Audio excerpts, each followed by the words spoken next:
Esta ponencia es tan solo como un recorrido muy ligero, porque pues en realidad esto hace parte de la investigación de mi trabajo de grado, vicisitudes didácticas de la enseñanza de la filosofía, anormalidad, normalización y crítica a las prácticas de la enseñanza desde el 45 al 2011. Entonces esta es tan solo una abrebocas del primer capítulo. Cabe aclarar también de que lo que yo hago es un intento y un ensayo desde Michel Foucault. O sea, la aproximación, todo el trabajo, todo el proyecto lo hago desde Michel Foucault. Es tanto así que lo que yo llamo normalización se separa un poco de los discursos normalizadores que incluso la misma Santo Tomás trabajó con el Grupo Bogotá y todos los cánones normalizadores que han tenido, pero lo que yo hago es una normalización en perspectiva Foucaultiana. La normalidad en la enseñanza de la filosofía en Colombia. A guisa de introducción, con la presente ponencia se pretende indagar de modo demostrativo en torno a la circulación, administración y transmisión del saber filosófico en el contexto de la enseñanza de la filosofía a nivel de bachillerato en Colombia, demostrando que la relación entre el poder pastoral ejercido por la Iglesia y la didáctica de la filosofía se enmarca dentro de un dispositivo del poder al que osadamente me he atrevido a llamar anormalidad, concepto que será tomado en perspectiva de Michel Foucault, sobre todo en su curso Los Anormales, dictado en el Collège de France entre enero y marzo del año 1975. El primer punto a desarrollar es, precisamente, descubrir qué es o quiénes son los anormales para Foucault. Como segunda medida, se describirá el modo cómo la reflexión en torno a la normalidad se conecta con el fenómeno del liberalismo, entendido como una tecnología de gobierno, y su estrecha relación con la libertad de enseñanza. Considerando que el liberalismo es presentado por Foucault como una forma de ejercer la acción de gobernar sobre los individuos, como tercer punto se encuentra la reflexión sobre el poder pastoral como técnica de gobierno llevada a cabo por el cristianismo. No es un secreto para nadie que el cristianismo católico ha tenido mucha incidencia en la confección de la estructura educativa en Colombia. De hecho, con justa razón, Rubén Sierra indica que en Colombia los estudios filosóficos estuvieron dominados por el neotomismo, que como reacción a las corrientes positivistas fue pregonada por Monseñor Rafael Carrasquilla.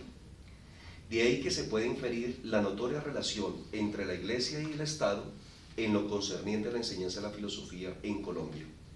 Con base a lo anteriormente descrito, se expondrá el cuarto punto identificando justamente a Rafael Carrasquilla como símbolo de poder pastoral en la enseñanza de la filosofía, haciendo alusión a una consecuencia histórica que se padece al no estar regido por la normalización eclesiástica efectuada por las prácticas didácticas durante las primeras décadas del siglo XX. Entonces, como primer punto, voy a hacer una rima a la noción de anormalidad en Michel Foucault. Rastrear la noción de anormalidad en el pensamiento de Michel Foucault es sin duda una compleja aventura. Si bien es cierto que se encuentra en su curso titulado precisamente Los Anormales, dictado en el Collège de France entre los años 1974 y 1975, el concepto en cuestión ha de verse en clara perspectiva disciplinaria, pero que el mismo Foucault logra dilucidarlo más adelante en sentido de seguridad.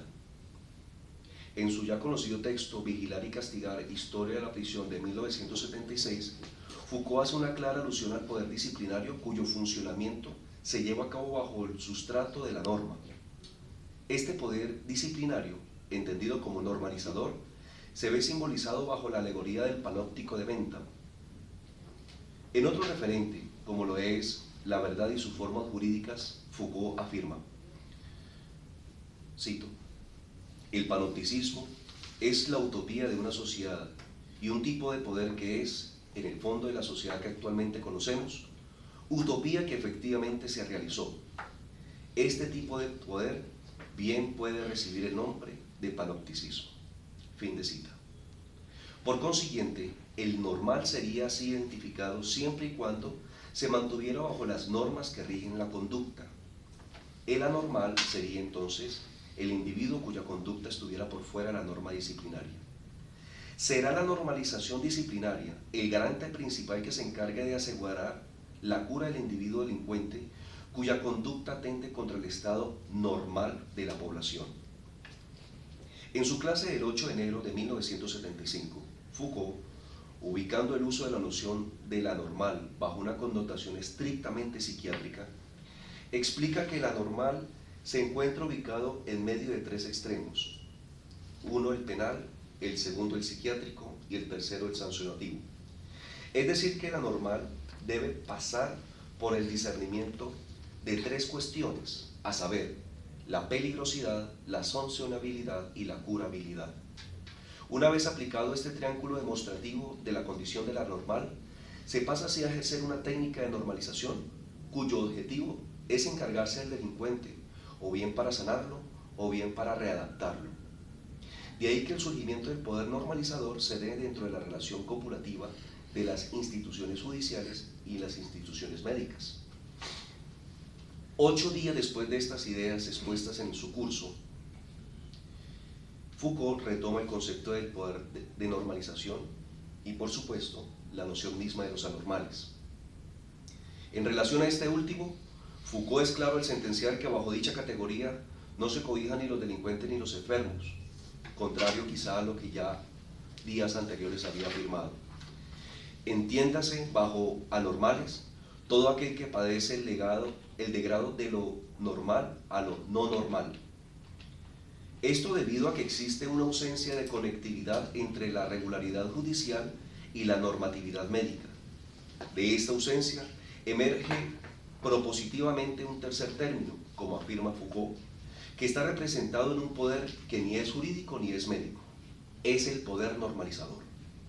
Este poder se constituiría en un punto convergente entre los poderes mencionados anteriormente, el jurídico y el médico, para configurarse en una instancia de control de la normal.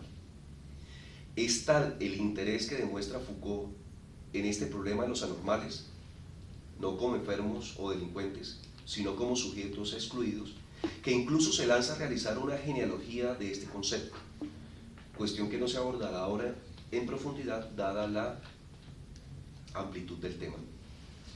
Pero sí se hará mención de algunas ideas que se consideran pertinentes para el objetivo de la presente ponencia. Foucault empieza desarrollando su idea ubicando la exclusión de los leprosos a fines de la Edad Media.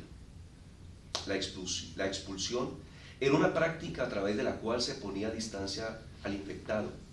Se trata de la expulsión de esos individuos hacia un mundo exterior que se encontraban más allá de los límites de la comunidad, por supuesto normal. Una vez expulsado, impedido el contacto de unos con otros, el leproso era descalificado en su condición de normal. Por consiguiente, la expulsión era una práctica de exclusión, de rechazo y de marginación que, en palabras de Foucault, aún se mantenían en sus días. El modelo de exclusión para los anormales procuraría ciertas técnicas de vigilancia y estas, a su vez, generarían la individualización tanto para quienes están enfermos como para los que no lo están. La individualización induciría a la subdivisión del poder, es decir, que la responsabilidad estriba entre los anormales y los normales. Así, no habría exclusión, sino más bien inclusión. Para finalizar esta breve aproximación, por anormalidad se entenderá como una condición que distingue a quien la posee como un sujeto que o bien puede anteceder lo normal o bien lo puede exceder. En este sentido, las instituciones actuarán en orden a lo que los sujetos se ajusten a través de la implementación del poder de normalización. Lo que esté por fuera de él, aún en sus múltiples manifestaciones y simbologías, se ubicará con la categoría de anormal. Ahora bien, ¿es libre el sujeto de aceptar la norma en el mismo sentido de violarla? De esta manera, pasamos a la discusión en torno al tema del liberalismo y su relación con la libertad de enseñanza. Aquí tengo que hacer una nota de pie de página verbal. Cuando yo comienzo a hacer la explicación del liberalismo y libertad de enseñanza, es obvio que van a haber tres situaciones diferentes. Uno, la definición del liberalismo. Dos, la definición de libertad y cómo estas a su vez inciden dentro de una práctica, en este caso de la práctica de la enseñanza de la filosofía, y cómo la filosofía llega a ese embrollo de la libertad. La idea del liberalismo, desarrollada por Michel Foucault en su clase del 18 de enero de 1978, en su curso Seguridad, Territorio y Población, se enmarca en lo que él mismo denominó como tecnología de gobierno. Pero antes de todo, resulta pertinente realizar un rápido arribo a lo que significa para Foucault tecnología. Según lo explica el profesor Castro Gómez, las técnicas o las tecnologías son aquellos modos en que las prácticas operan en el interior de un entramado de poder, en este caso los dispositivos. Esto da paso a tener que hacer otra breve aproximación conceptual a las nociones de Foucault al hacer referencia a las prácticas. Por estas, siguiendo al autor citado anteriormente, Foucault entiende como aquellas acciones reales que los hombres y las mujeres hacen cuando hablan o actúan. Son ellas las que, configuradas entre sí, conforman las relaciones de poder, cuyo ensamblaje conduciría a la consecución de un dispositivo. En últimas, una tecnología es un conjunto de múltiples estrategias a través de las cuales los animales humanos devienen sujetos. Las tecnologías son, propiamente hablando, ontotecnologías, siguiendo la exposición del profesor Castro Gómez. Las tecnologías del gobierno entonces aparecen no para determinar la conducta de los individuos, sino de recoger las prácticas mediante las cuales se puedan instrumentalizar las estrategias que dirijan las conductas de los sujetos. Por consiguiente, la noción de gubernamentalidad se sitúa, según Foucault, entre las tecnologías de dominación y las tecnologías del yo. Ya con esto se puede ir haciendo un acercamiento paulatino a la llegada del liberalismo como un conjunto de prácticas que gravitan entre la determinación de la conducta de los sujetos y aquello que permite a los sujetos dirigir con autonomía su propia conducta.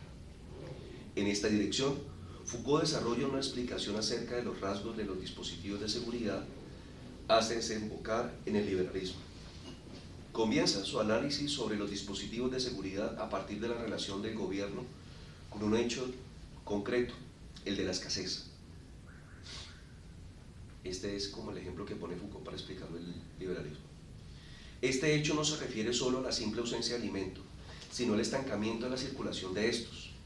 Es un fenómeno que exige de parte del gobierno una reestructuración en las tecnologías de producción del alimento y así en los dispositivos que garanticen su llegada a la población. Se pasa de la disciplina enclaustrada a la permisividad, a un dejar hacer. Esto fue a lo que Foucault llamó liberalismo. Cito: dejar que la gente haga y las cosas pasen, que las cosas transcurran, dejar hacer, dejar pasar. Transcurrir significa esencial y profundamente hacer de tal suerte que la realidad se desarrolle y marche, siga el curso de acuerdo a las leyes, los principios y los mecanismos que le son propios. Fin de cita. Ahora bien, ¿tiene alguna incidencia dentro del liberalismo la libertad? Urge así analizar el concepto de libertad desde Michel Foucault, para quien la libertad no es otra cosa que una práctica y cuyo sentido reflexivo se encuentra consignado en la ética. Aquí se debe considerar que la ética para el autor es el modo mediante el cual se desarrolla el cuidado de uno mismo en tanto que libertad individual. Es una completa responsabilidad singular que parte del conocimiento de sí mismo para que de allí el individuo pueda cuidar de sí, ya que, abro comillas, uno no puede cuidar de sí sin conocerse. El cuidado de sí es el conocimiento de sí, cierro comillas, Foucault. Y es en estas relaciones de intersubjetividades en las que se sitúa el tema del poder, pues estas relaciones no solo se intercambian subjetividades, sino que se hacen orden a un dominio, pues de lo contrario se estaría negando la libertad garantizada en el plano de la ética. En ese sentido, la libertad de enseñanza no desconoce que la influencia determinante del Estado y sus dispositivos de vigilancia logren afectar la consideración de libertad como una idea ilusoria y de simple cliché. Es obvio notar la cierta libertad regulada que existe en materia de enseñanza. Un hecho puntual para esta consideración es la de la celebración del concordato, llevado a cabo entre el Estado colombiano y la Iglesia Católica a finales del siglo XIX, concretamente en el año 1889. No obstante, dentro de todos sus artículos, el número 12 es el más explícito en establecer que, abro comillas, en las universidades y en los colegios, en las escuelas y en los demás centros de enseñanza, la educación y la instrucción pública se organizará y dirigirá en conformidad con los dogmas y la moral de la religión católica. La enseñanza religiosa será obligatoria en tales centros y se observarán en ellos las prácticas piadosas de la religión católica. Fin de cita. Ese es el numeral 12 del concordato.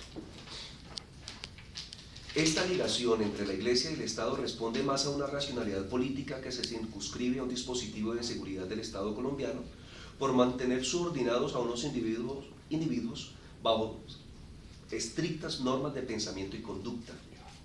En esta dirección, Foucault cree que el cristianismo logró desarrollar ciertas técnicas de gobierno de la conducta individual a la que el filósofo llamó poder pastoral, tema del cual nos ocuparemos en el apartado siguiente. No cabe duda que esta relación confirma la estructura de poder que ambas instituciones acuerdan en adoptar, un poder que es retroalimentado por prácticas que van más allá de seguridad y de dominación. Tuvo que pasar casi medio siglo para que el Estado colombiano estableciera una reforma constitucional.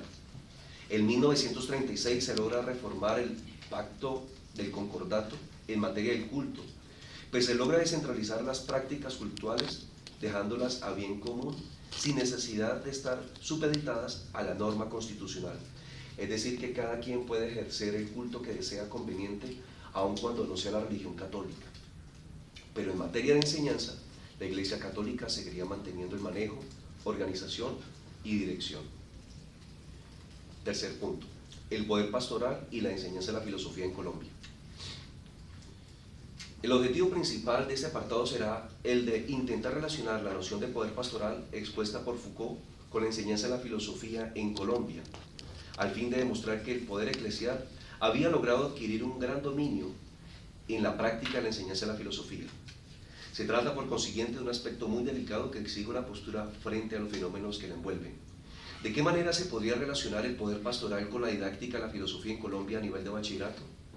Se ha de comenzar diciendo que se podría relacionar estos dos elementos toda vez que se tenga en cuenta que la anormalidad de la didáctica de la enseñanza de la filosofía en nuestro país está reflejada por el poder que la Iglesia ejerció en las diversas disposiciones del Estado, como lo fue en el caso de la educación. Para efectos de esta ponencia se tendrá como ejes dos cuestionamientos que serán formulados en las siguientes preguntas.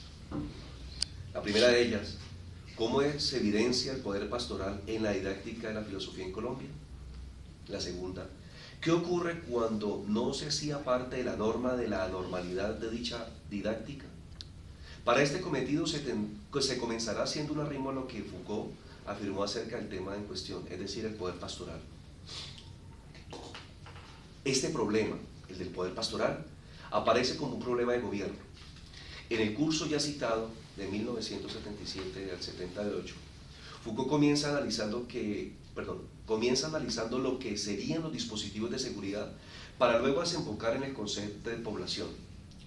Pero de acuerdo con la explicación que hace el profesor Castro Gómez al respecto, fue en su cuarta lección donde cambia repentinamente el nombre del curso, en el cual analizaría la manera como el Estado moderno se gobernalizó, y a esto Foucault llamó historia de la gubernamentalidad.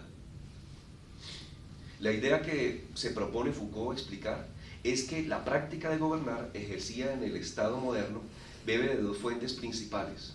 Por un lado, están las técnicas de gobierno de la polis, procedentes de Grecia, y por otro, las técnicas de gobierno de la conducta individual, establecidas por el cristianismo. Pero que hay que resaltar una valiosa aclaración que el mismo Foucault puntualiza, y que se presentará de la manera más concisa posible, a riesgo de caer en alguna equivocación. Primero, Foucault no cree que el acto de gobernar a los individuos sea una concepción griega, pues ellos ejercían la práctica de los gobiernos sobre la polis, es decir, sobre el conjunto, sobre la institucionalidad de los individuos.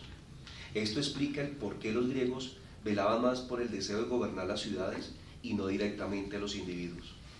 Segundo, el gobierno de los hombres es una práctica que individualiza al mismo hombre.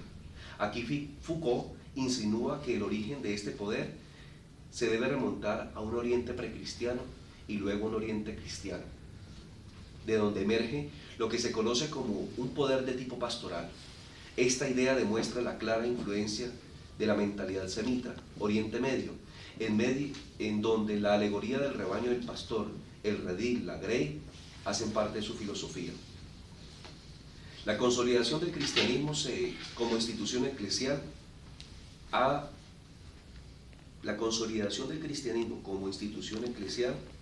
ha hecho que la Iglesia, en tanto institucionalidad del poder pastoral, tenga alcances gubernamentales sobre la vida de los hombres, haciendo que se comprometa y que sea entendida como un dispositivo de poder cuya racionalidad hunde sus raíces en las prácticas de individualización. Las técnicas del poder pastoral se ejercen sobre la conciencia del individuo, mas no sobre el territorio donde se ubica, pues es en ella donde se entabla la relación del cuidado de sí. De este modo se puede concluir que el poder pastoral es un poder individualizante. Así se constata que el poder pastoral, si tiene como objeto de sus prácticas a la conciencia o al alma entendida como cuidado de sí, entonces tiene que ver con la filosofía. Me refiero sobre todo cuando vemos el curso Hermenéutica del Sujeto, cuando relaciona filosofía con cuidado de sí. Bueno, atendiéndola, paso rápidamente a leer esta parte. El poder pastoral ejercido en las técnicas didácticas de la filosofía en Colombia es el agravante de que la enseñanza impartida durante los años anteriores a 1945 pueda ser denominada como anormalidad. Para sustentar esta tesis, con el riesgo probable de caer en una equivocación, se procurará hacer ciertas aproximaciones históricas con el fin de rastrear algunos rasgos filosóficos que permitan identificar algunos antecedentes de la enseñanza de la filosofía. De acuerdo con el estudio del sacerdote jesuita Manuel Pacheco, la enseñanza de la filosofía en la época de la Ilustración en Colombia gozaba de ciertas complicaciones debido al creciente entusiasmo por las ciencias físicas y el utilitarismo naciente. Se llegó a creer que el estudio de la filosofía debía ser desaparecida. Había un aumento paulatino apático por la filosofía aristotélica, tan importante para el poder pastoral de la Iglesia en materia de educación como también de teología. De hecho, Pacheco señala dos fallas en la enseñanza de la filosofía en esta época. Como primera medida, la filosofía no tenía en cuenta el crecimiento progresivo de la ciencia, lo cual obligaba a que se repitieran las doctrinas aristotélicas sobre física. Segundo, la fascinación por centrar su atención en cuestiones abstractas y sutiles. Hasta aquí se puede sostener que la filosofía imperante era de influencia aristotélica neotomista, sobre todo por el aval que la Iglesia impartía. Motivados por la práctica religiosa del gobierno español, se intensificó la firme intención de oficializar la enseñanza de la filosofía. Pero, a modo de dato curioso, cabe notar que era el virrey quien personalmente nombraba a los rectores y catedráticos de los colegios. Con todo lo anterior, cabe preguntarnos, ¿en qué sentido se puede hablar de anormalidad en el desarrollo del pensamiento filosófico en Colombia? Termino con esto. A modo de conclusión, siguiendo a Hoyos, gran parte de la historia de la filosofía en Colombia se ha caracterizado por una anormalidad debido a una postergación de la modernidad, situación que por supuesto tiene mucho que ver con el poder pastoral, que de alguna forma la Iglesia ha ejercido la enseñanza de la filosofía, tanto en contenido como en técnicas de enseñanza durante la primera mitad del siglo XX. De esta manera queda demostrado que el poder pastoral imperante en la filosofía en Colombia durante la primera mitad del siglo XX es la responsable del fenómeno de la anormalidad de la didáctica. Hoyos, siguiendo a Cruz Vélez, diagnostica dos razones por las que la tardía normalización o anormalidad, como la he llamado, de la filosofía se instaura en nuestra historia del pensamiento. Primero, el provincialismo. Esto debido porque muy pocos intelectuales europeos eligieron a Colombia como destino para el destierro del que fueron objeto. Segundo, la insularidad. Ante la falta de comunidades académicas, Muy pocos filósofos se lanzaron a la arena de la producción intelectual como un esfuerzo por escudriñar lo original de nuestra colombianidad. El trabajo de estos filósofos fue algo así como una actividad marginal, una existencia fantasmal, excluida y periférica del margen de lo normal, es decir, como una existencia anormal.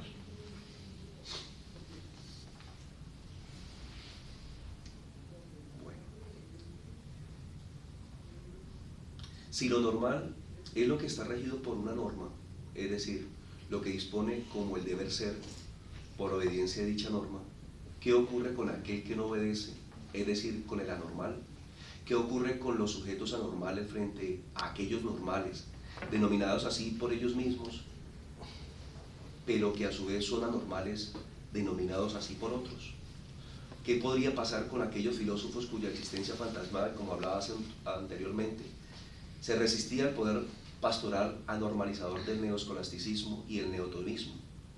Si el normal moderno se determina así por su obediencia a la norma epistémica de conocer a la manera, modo y forma en cómo fue impuesta por la Iglesia, esto quiere decir que su desobediencia debe ser objeto de una reprensión, representado en un castigo epistémico. Y el castigo epistémico sí es un poco extenso. Muchas gracias. Muchas gracias. A ver, yo había anunciado que iba a polemizar, ¿cierto? Pero me mantengo. Y intervención como para clarificar o polemizar cuando se aborda o uno suscita lo que va a ser la ponencia de anormalidad en la enseñanza de la filosofía en Colombia, ¿sí? Y anteriormente ya David nos había abordado lo de la enseñanza de la filosofía.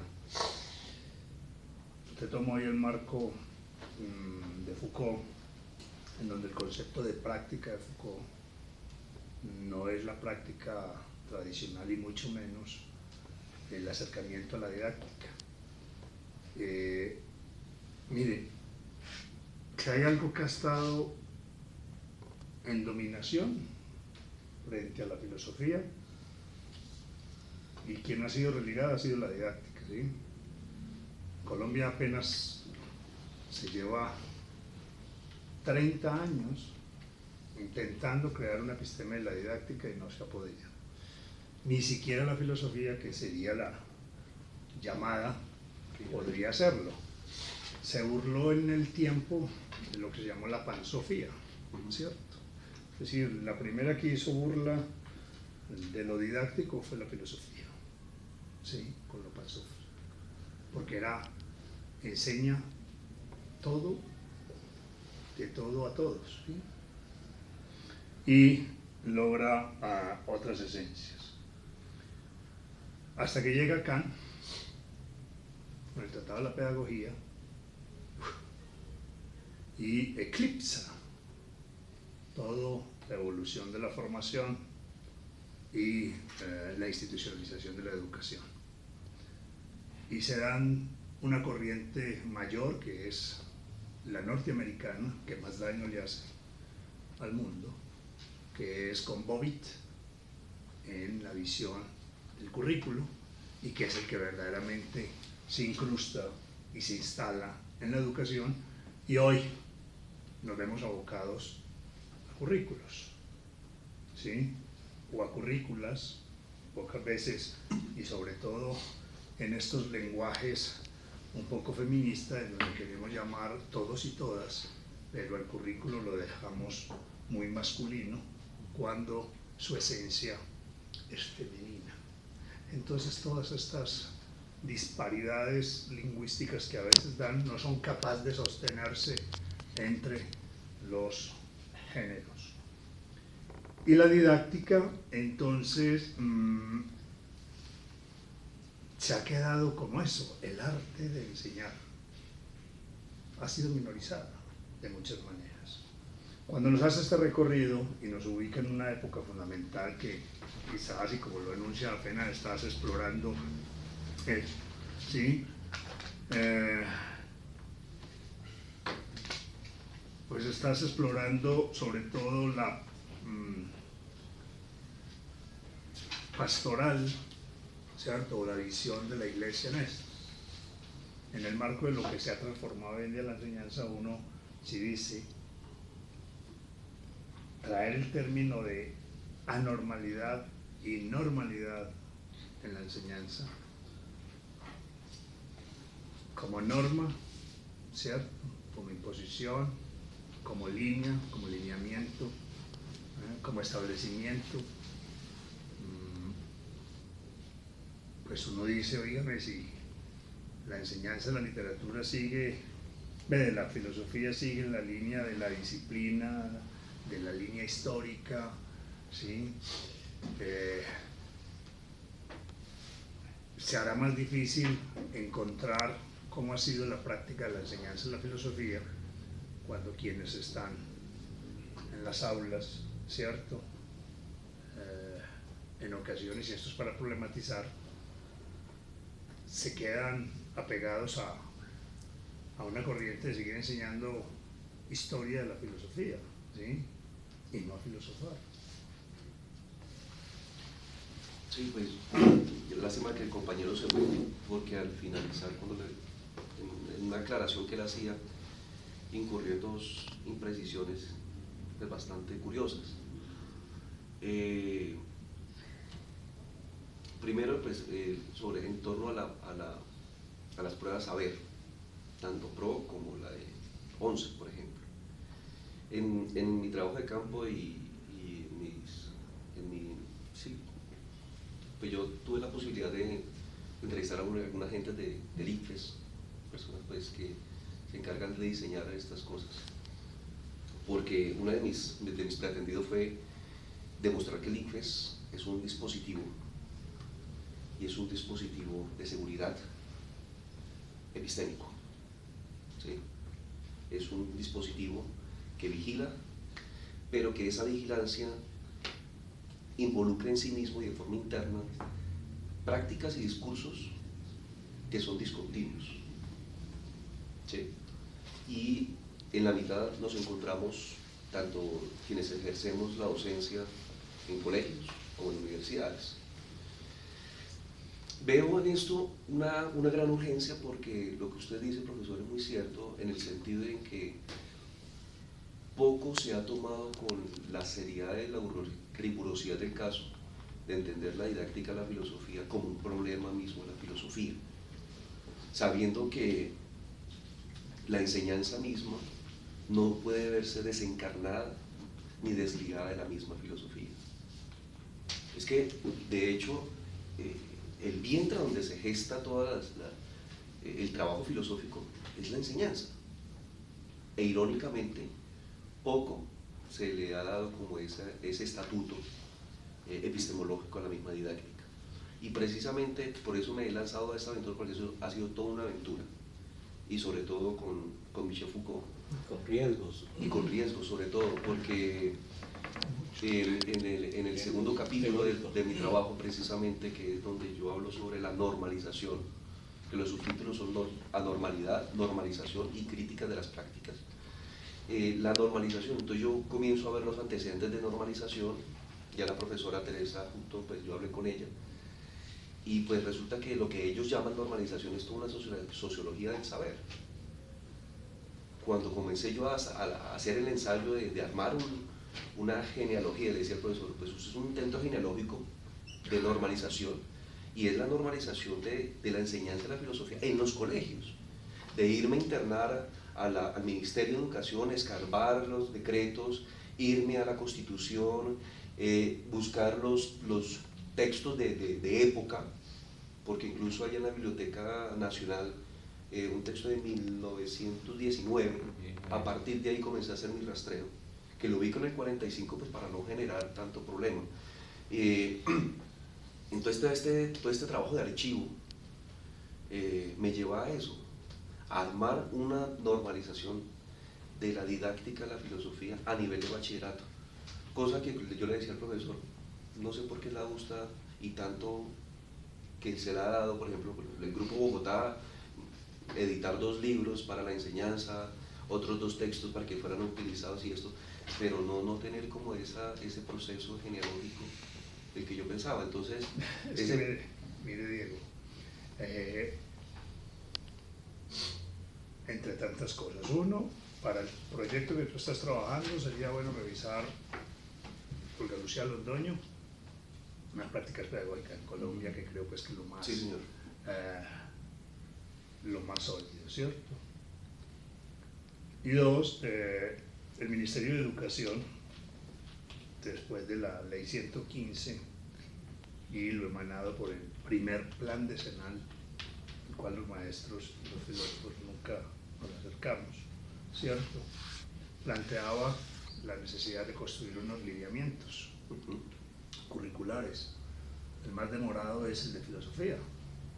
Tuvimos la oportunidad de participar y es un documento que... El documento 14. El documento 14. 14 en el que se trabajó y pocas profesor- veces, irónicamente. El profesor estuvo ahí, Sí, yo estuve en ese elemento, sí. pero casi no había gente, facultades de filosofía, profesor. Los filósofos no creen. Terrible, en esa eso. cosa, profesor. Sin embargo, como universidad, participamos en eso. Pues tú preguntas en la universidad si se trabaja ese documento 14, pues trabaja un estudiante. Y si los profesores trabajan. Pero, ¿Qué hay allí?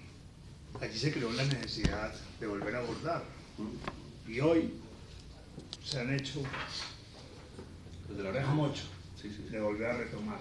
Pero tampoco está ni la responsabilidad de las facultades, ni de los programas, bueno, ni de la academia de filosofía, ¿sí? En ese aspecto. Por lo tanto, entro a asociar elementos, incluso sobre el que nos traía Joel, sobre la dominación. ¿Sí? Mire, si en ocasiones tuviésemos la posibilidad, aunque esta mesa no es de educación, ¿cierto? Hablaba yo aquí con Viviana.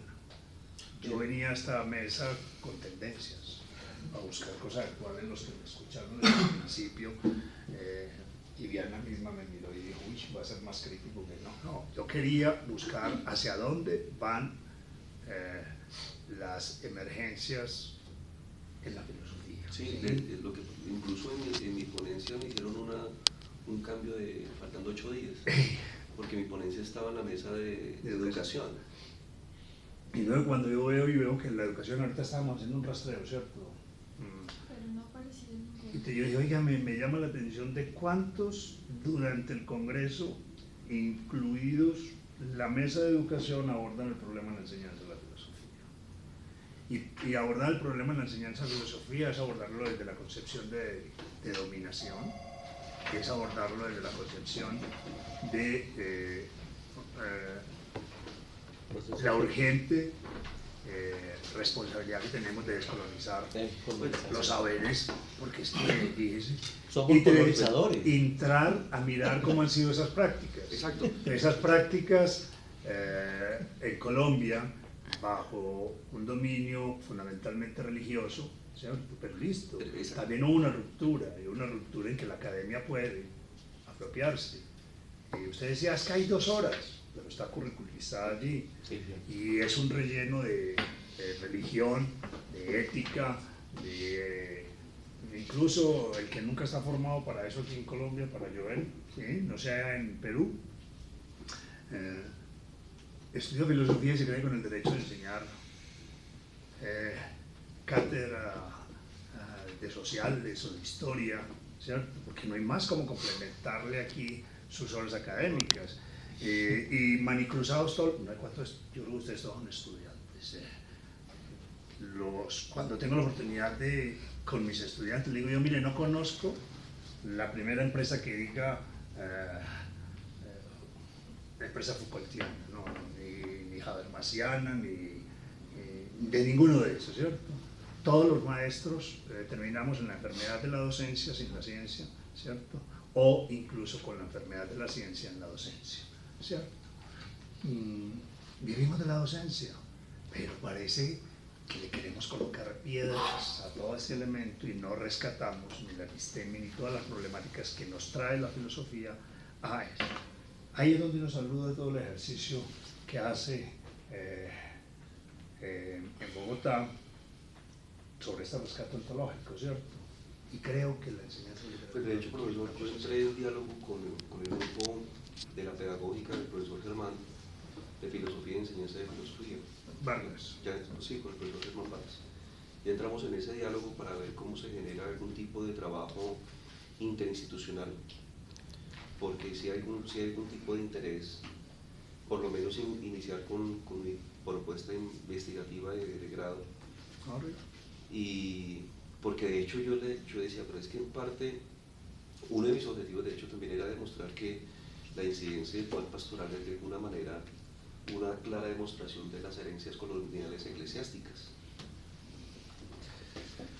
A mí sí me gustaría, no sé, Joel, si tú pudieras contarnos de forma crítica cuál es el estado de la enseñanza de la filosofía en Perú, si está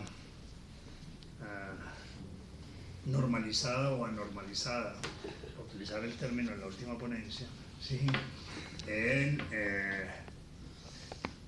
Y ahí retomo un concepto tuyo, en la dominación sí. Del querer estatal y no del querer cultural. Bueno, creo que en Colombia se ha sentado muy bien la obra de Foucault, ¿no? La mayoría de, bueno, que he estado en ponencias utilizan como si nada los términos de prácticas, dispositivos, todo, parece que ha ganado la batalla acá Foucault. Sí. Pero bueno, Salazar Boni también es muy interesante, porque Salazar Boni, contemporáneo a Michel Foucault, su investigación va en cuanto a las relaciones de dominación.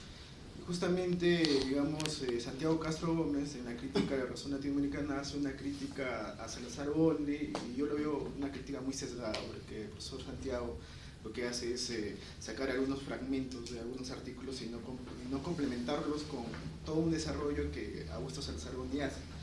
Porque aparte de su tesis muy conocida de la cultura de la dominación, que es justamente lo que le va a permitir hacer la crítica a la filosofía latinoamericana como inauténtico, Salazar Boni lo lleva por otro lado también a analizar, ya no en un plano económico, sino en diversos planos, hasta del estudiante, hasta el plano de la religión, hasta el plano de la mujer misma, ¿no? Porque él tiene, digamos, una obrita muy pequeña, es como en clave diálogo platónico, que habla sobre la dominación del negro, por ejemplo, del indígena, de la mujer, ¿no? Entonces Salazar Boni amplía todo esto de la relación de dominación, no tanto económica, sino se va para otro tipo de relación de dominación.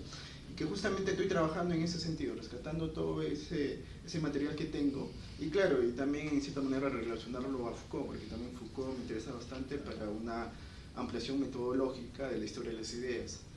Entonces, yendo allá al tema de esto de la educación de la filosofía, bueno, Salazar Boni también tiene varios textos sobre filosofía, sobre la didáctica de la filosofía. Justamente acá en este libro que hemos hecho el grupo de estudiantes, el primer artículo es sobre la enseñanza en secundaria, ¿no? Porque en la época, digamos, de los años 50, lo que dice Salazar es que la filosofía no es crítica, ¿no? Es muy acrítica, y se ha impuesto también algunos, digamos, como dice también Quijano, ¿no? Filosofía como dice también Duce, la filosofía sucursalera, ¿no? Y que justamente va a criticar. Y el problema de nosotros, en el caso peruano, que también Salazar no lo ve, es el caso justamente de la transición en los años 90, como el presidente Alberto Fujimori, ¿no? Entra al poder y después tiene una dictadura y donde quita la filosofía, ¿cómo se llama?, de la educación secundaria, en cierto modo. Hay todo un proceso que se está quitando en la educación secundaria. Bueno, en ese tiempo Salazar Boni hubiera estado en contra, ¿no? Pero lo que sucede ahora es que, de nuevo, se está tratando de nuevo hacer una reforma, en cierto modo, de la enseñanza en la universidad, porque en el caso de la Universidad de San Marcos no hay mucho apoyo en la investigación. Y por eso justamente entra también otro criterio, que es el criterio de cómo se está enseñando la filosofía y qué filosofía se está enseñando. Y es la filosofía eurocéntrica, ¿no? Y paramos repitiendo a filósofos europeos, ¿no? Y nos apropiamos.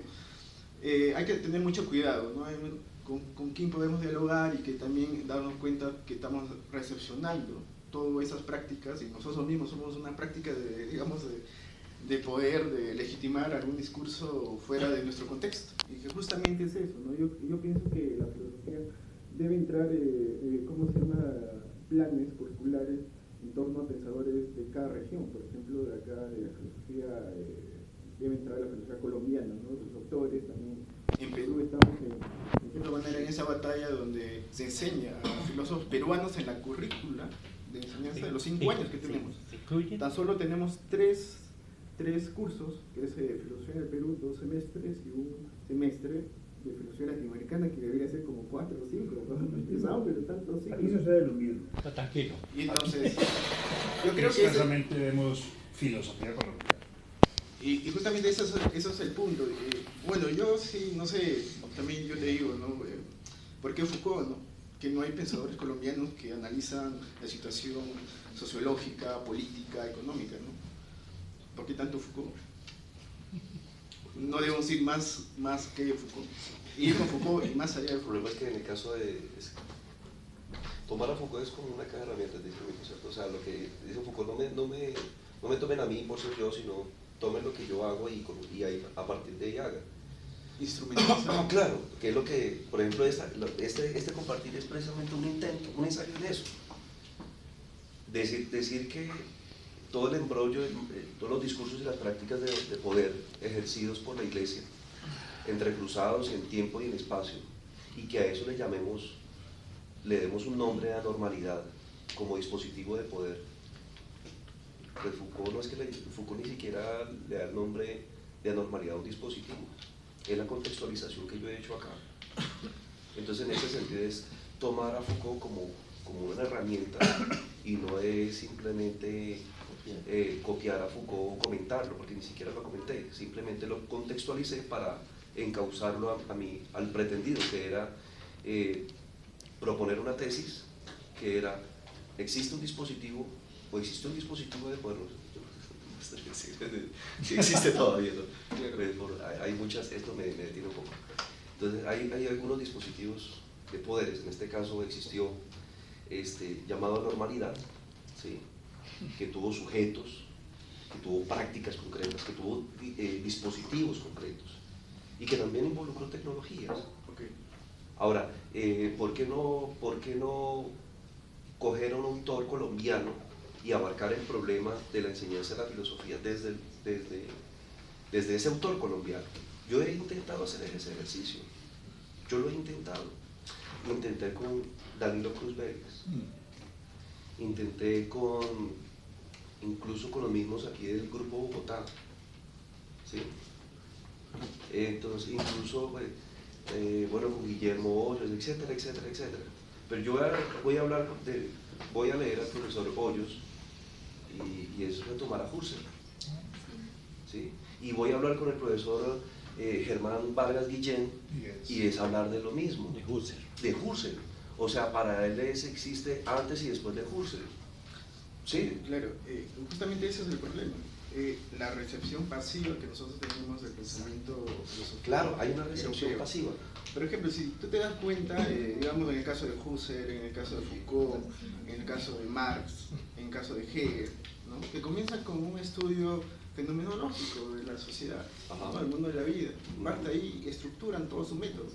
No se puede entender la arqueología sin hacer una primera investigación sobre la locura, por ejemplo, en Foucault, porque ahí todavía no está, digamos...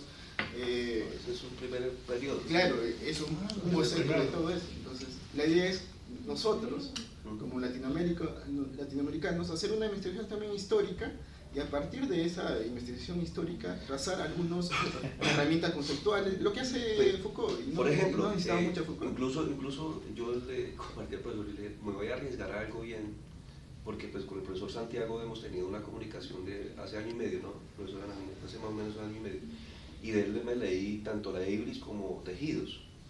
Entonces él me dijo, mire, para que se lance a hacer usted su propia genealogía, yo vengo de Neiva, Huila, al sur de Colombia, ¿sí? Donde se come chiras y chocolate, con quesito. Y de ahí yo le dije al profesor, me voy a lanzar a hacer un intento, apenas ejercicios, hacer una genealogía de la neivanidad.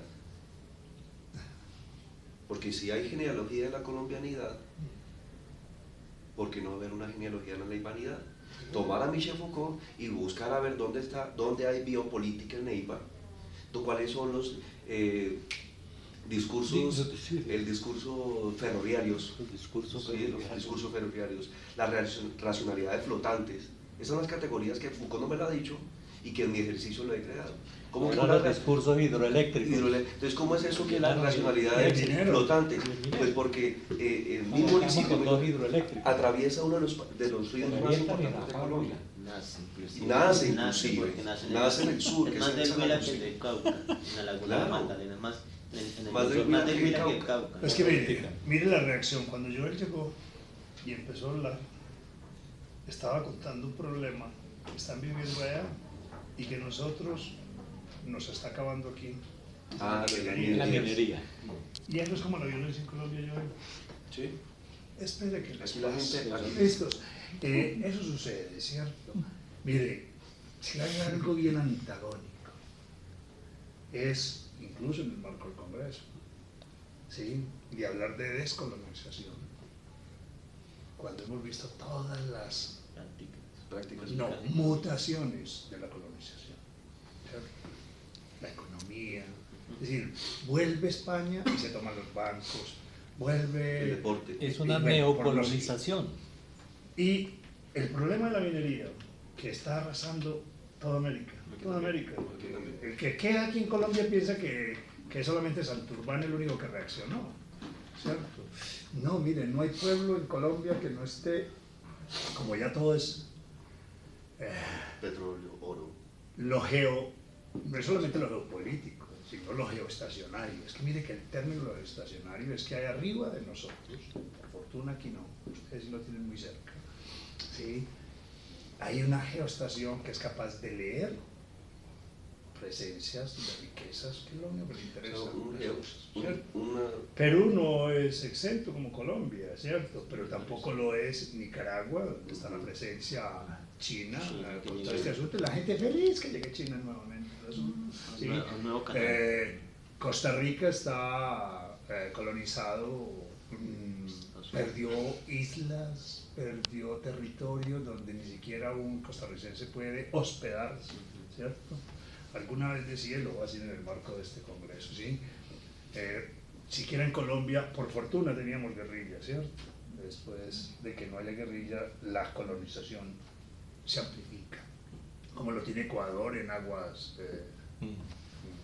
el manto de Agua Santa, o bueno, no sé cómo es que se llama, donde usted no puede llegar, ¿sí? No sé pero cuántas colonizaciones haya de lugares donde ni siquiera el peruano puede entrar, ¿cierto? Donde uno a veces no se ve, pero ya aquí en Colombia nosotros, para que sepa, Cartagena, hay sitios en Cartagena donde usted no puede, si no está en el estatus del asunto. Entonces también hay una filosofía de la cotidianidad que también tiene que estar pensada, no solamente por el que dice ser filósofo, pues yo creo que hoy, para mí la muestra fehaciente, y por eso quiero polemizar, ¿sí? Los años de 79 años de Dussel frente a la juventud aún de Castro, ¿sí?, de Santiago, es decirle, espérense que filosofar es distinto, no es solamente comentar. ¿Ves? Yo creo que nosotros los maestros tenemos que entrar a pensar, yo creo que cada uno interpretó a su manera, ¿sí? Todos estaban esperando el gran salto, no, la inteligencia da para contestar en mil formas. Yo con esto quiero cerrar para decirles que... Una lloranza. Entonces le respondió en 15 minutos una respuesta que había dejado. Me causó sorpresa ver la revisión de filosofía de perspectiva latinoamericana que está allí en una de las mesas. Sí. Ese es el elemento que sale del Grupo de Bogotá y que permea buena parte de este país. Yo hasta última hora tengo la última edición